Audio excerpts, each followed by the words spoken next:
పరిశుద్ధ గ్రంథం నుండి అపోస్తులుడైన పౌలు గలతీయులకు రాసిన పత్రిక మొదటి అధ్యాయం చదువుకుందాం. ప్రార్థన.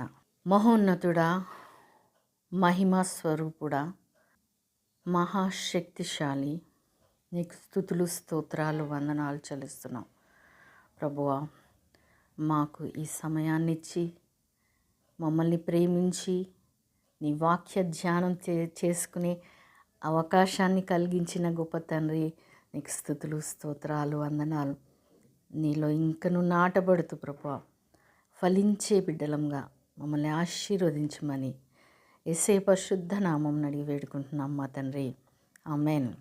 పరిశుద్ధ గ్రంథం నుండి అపోస్తులుడైన పౌలు గలతీయులకు రాసిన పత్రిక మొదటి అధ్యాయం. మనుష్యుల మూలముగానైనను ఏ మనుష్యుని వలనైనను కాక యేసుక్రీస్తు వలనను ఆయనను మృతులలో నుండి లేపిన తండ్రి అయిన దేవుని వలనను అపోస్తులుడుగా నియమింపబడిన పౌలను నేనును నాతో కూడానున్న సహోదరులందరూ గలతీయాలోనున్న సంఘములకు శుభమని చెప్పి వ్రాయినది. తండ్రి అయిన దేవుని నుండి మన ప్రభు అయిన యేసుక్రీస్తు నుండి మీకు కృపయు సమాధానమును కలుగునుగాక. మన తండ్రి అయిన దేవుని చిత్త ప్రకారం క్రీస్తు మనలను ప్రస్తుతపు దుష్టకాలంలో నుండి విమోచింపవలెనని మన పాపముల నిమిత్తము తన్ను తాను అప్పగించుకొనెను. దేవునికి యుగ యుగములకు మహిమ కలుగునుగాక. ఆమేన్. క్రీస్తు కృపను బట్టి మిమ్మను పిలిచిన వానిని విడిచి భిన్నమైన సువార్త తట్టుకు మీరింత త్వరగా తిరిగిపోవుట చూడగా నాకు ఆశ్చర్యమగుచున్నది. అది మరి ఒక సువార్త కాదు కానీ క్రీస్తు సువార్తను చెరుపగోరి మిమ్మను కలవరపరచువారు కొందరున్నారు. మేము మీకు ప్రకటించిన సువార్త కాక మరి ఒక సువార్తను మేమైనను పరలోకము నుండి వచ్చిన యొక్క దూత అయినను మీకు ప్రకటించిన ఎడల అతడు శాపగ్రస్తుడవునుగాక. మేమిది వరకు చెప్పిన ప్రకారం ఇప్పుడును మరలా చెప్పుచున్నాము. మీరు అంగీకరించిన సువార్త గాక మరి ఒకటి ఎవడైనను మీకు ప్రకటించిన ఎడల వాడు శాపగ్రస్తుడవునుగాక. ఇప్పుడు నేను మనుష్యుల దయను సంపాదించుకొని చూచుచున్నానా, దేవుని దయను సంపాదించుకొని చూచుచున్నానా?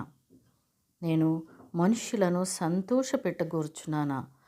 నేను ఇప్పటికి మనుష్యులను సంతోషపెట్టు వాడనైతే క్రీస్తు దాసుడను కాకయే పోవుదును. సహోదరులారా, నేను ప్రకటించిన సువార్త మనుష్యుని యోచన ప్రకారమైనది కాదని మీకు తెలియచెప్పుచున్నాను. మనుష్యుని వలన దానిని నేను పొందలేదు, నాకెవడునూ దాని బోధింపను లేదు. కానీ యేసుక్రీస్తు బయలుపరచుట వలననే అది నాకు లభించినది.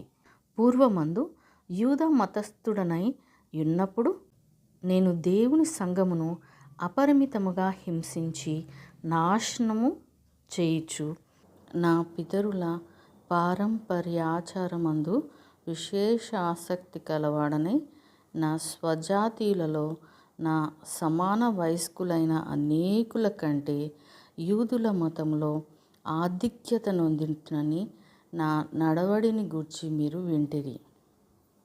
అయినను తల్లి గర్భమునందు పడినది మొదలుకొని నన్ను ప్రత్యేకపరిచి తన కృపచేత నన్ను పిలిచిన దేవుడు నేను అన్యజనులలో తన కుమారుని ప్రకటింపవలెనని ఆయనను నాయందు బయలుపరప అనుగ్రహించినప్పుడు మనుష్య మాతృలతో నేను సంప్రదింపలేదు.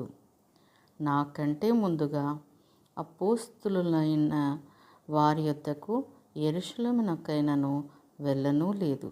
కానీ వెంటనే అరేబియా దేశంలోనికి వెళ్ళి తిని పిమ్మట దమస్కు పట్టణమునకు తిరిగి వచ్చి తిని అటుపైని 3 సంవత్సరములైన తరువాత కేఫాను పరిచయం చేసుకొనవలెనని యెరూషలేమునకు వచ్చి అతనితో కూడా 15 దినములుంటిని.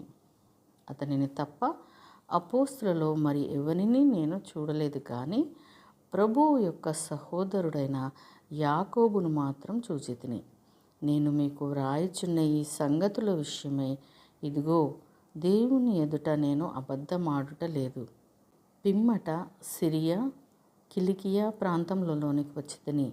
క్రీస్తునందున్న యూదయ సంఘముల వారికి నా ముఖ పరిచయం లేకుండాను, కానీ మునుపు మనలను హింస పెట్టిన వాడు తాను పూర్వమందు పాడు చేచు వచ్చిన మతమును ప్రకటించుచున్నాడను సంగతి మాత్రమే విని వారు నన్ను బట్టి దేవుని మహిమపరచిరి. దేవుడు తన పరిశుద్ధ వాక్యమును మనందరి హృదయంలో ఫలింపచేయునుగాక. ఆమేన్.